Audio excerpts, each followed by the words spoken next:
Hello students, आज हम अपना फर्स्ट चैप्टर स्टार्ट करने वाले हैं जिसका नाम है इंटीजर।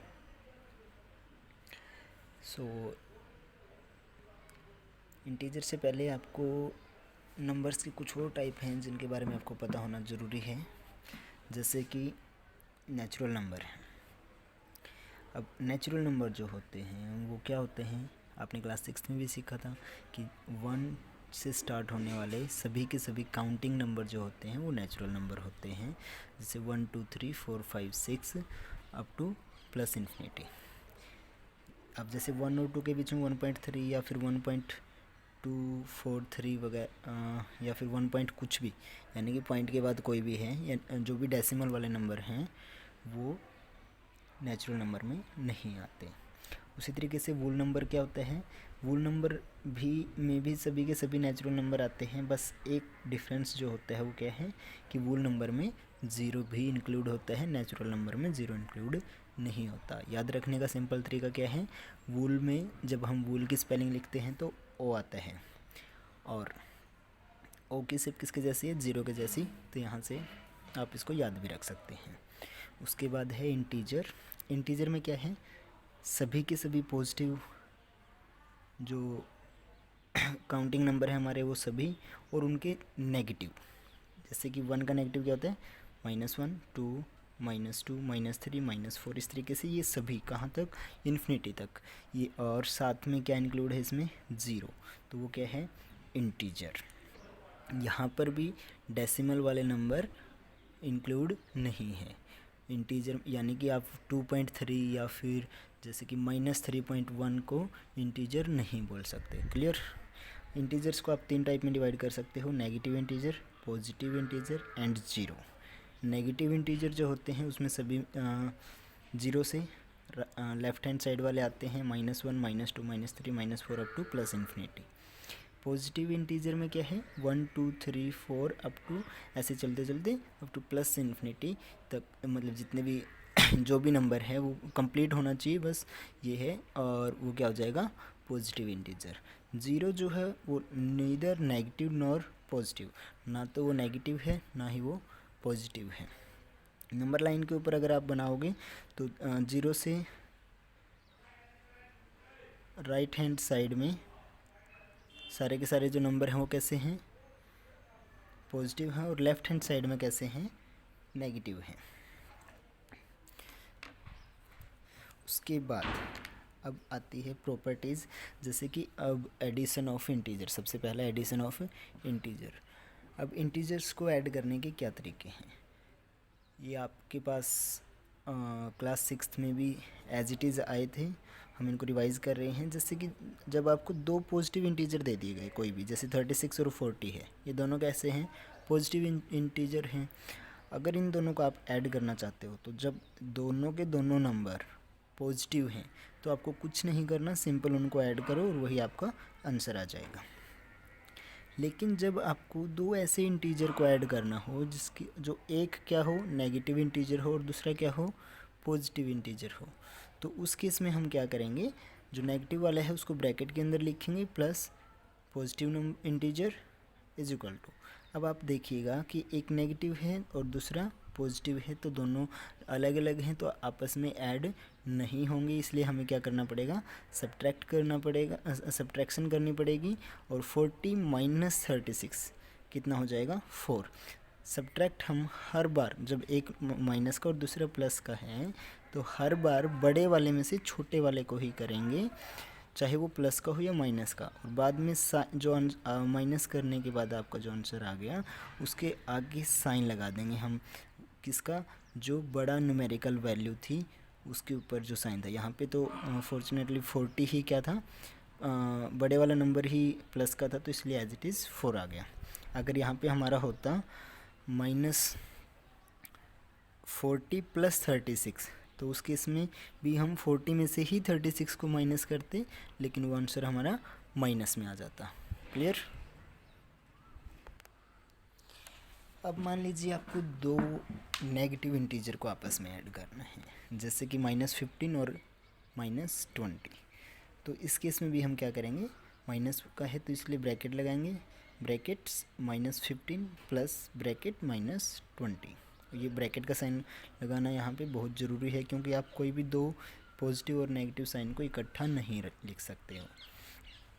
तो अब हम क्या करेंगे, जब दोनों के दोनों नेगेटिव के हैं तो हम इसमें से क्या कर सकते हैं, माइनस साइन कॉमन ले सकते हैं। तो माइनस साइन हमने क्या किया, कॉमन ले लिया, और जब हम कॉमन लेते हैं तो क्या लगाते हैं, ब्रैकेट।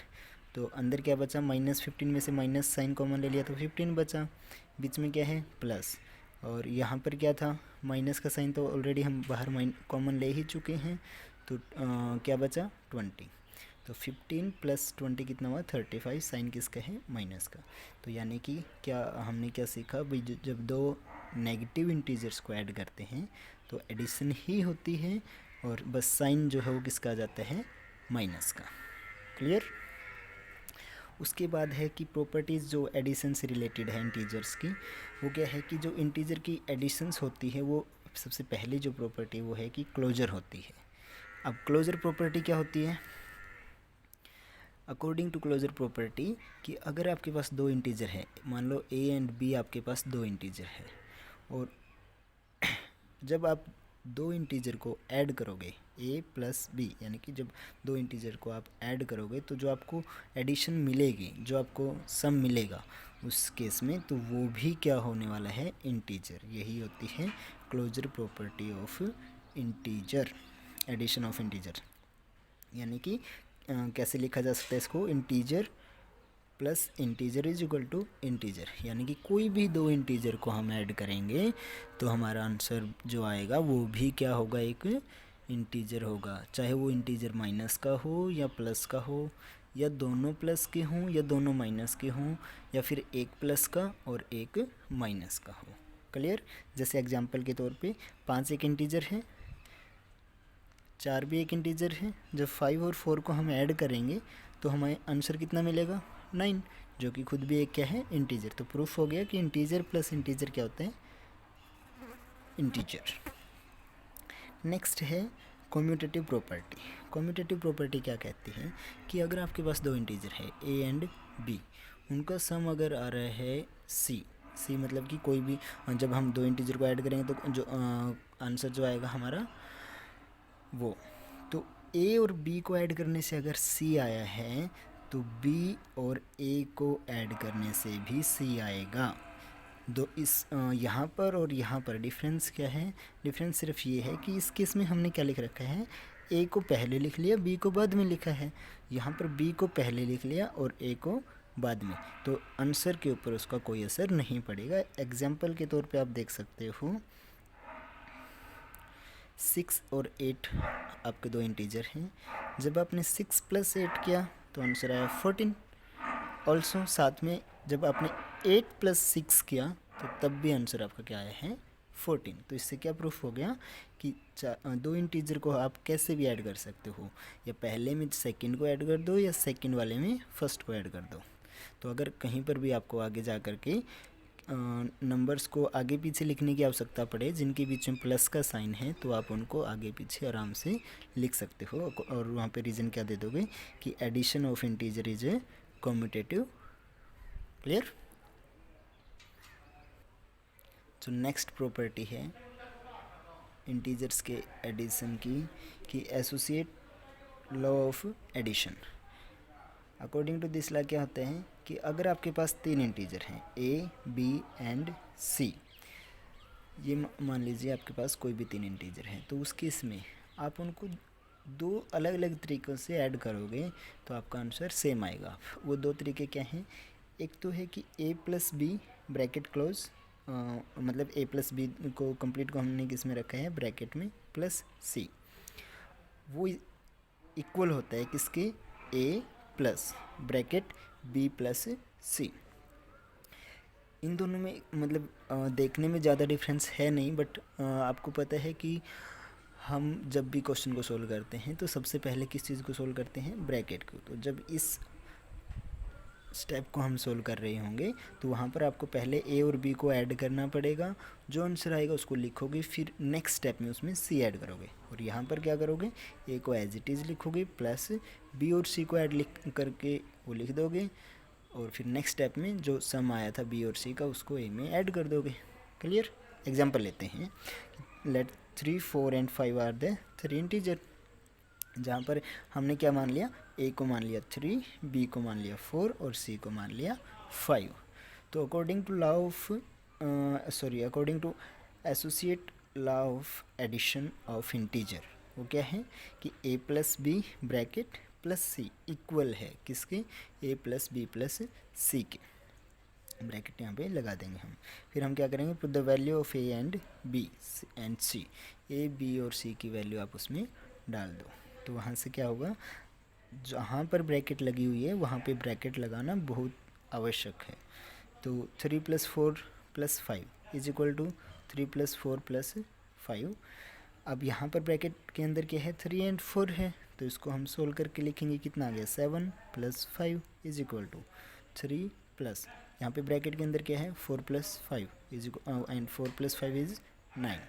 तो यहाँ पे आपका आ गया 7 + 5 is equal to 12 and 3 + 9 is equal to 12। So right hand side equal आ गई किसके, लेफ्ट हैंड साइड के। तो आप लिखोगे left hand side is equal to right hand side. और ये आप कब करके दिखाओगे ऐसे वाला क्वेश्चन, जब आपको 3 इंटीजर दिए गए होंगे और बोला जाएगा कि इनके शो करो associate law of addition by using these number. तो उस केस में आपको इस तरीके से उसको सोल्व करना है। क्लियर। एक्चुअली यहाँ से स्टार्ट करोगे आप, यहाँ से यहाँ तक। उसके बाद एक लास्ट जो प्रॉपर्टी है वो है आपकी एडिटिव इन्वर्स।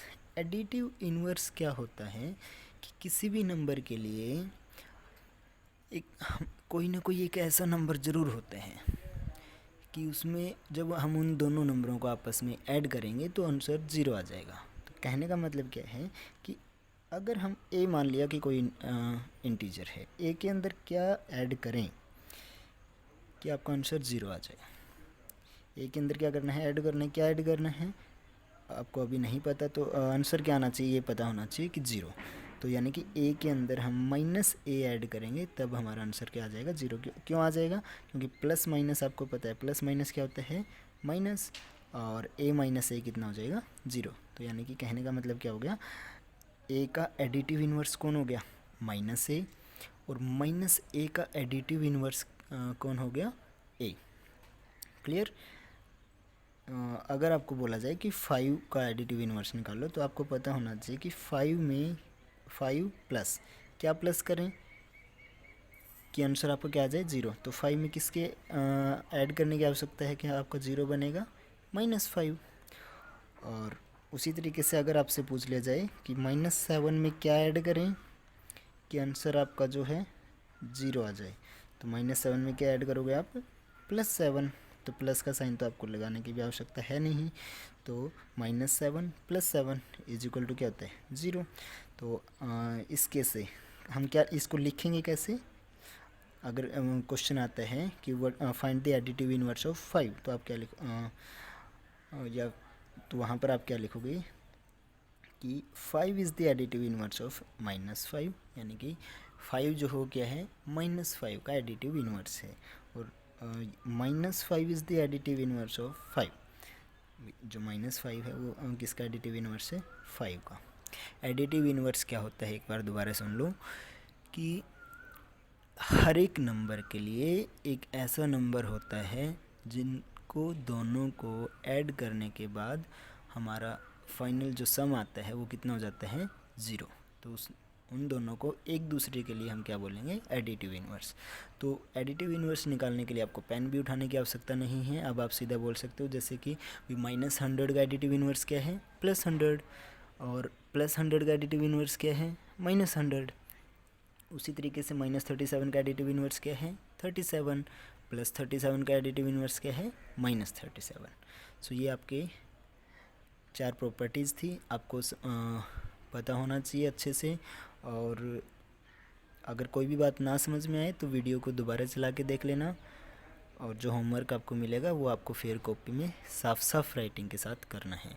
किसी की भी कॉपी व्हाट्सएप के थ्रू ही आप मंगवाई जा सकती हैं। तो राइटिंग साफ़ होनी चाहिए। क्लियर?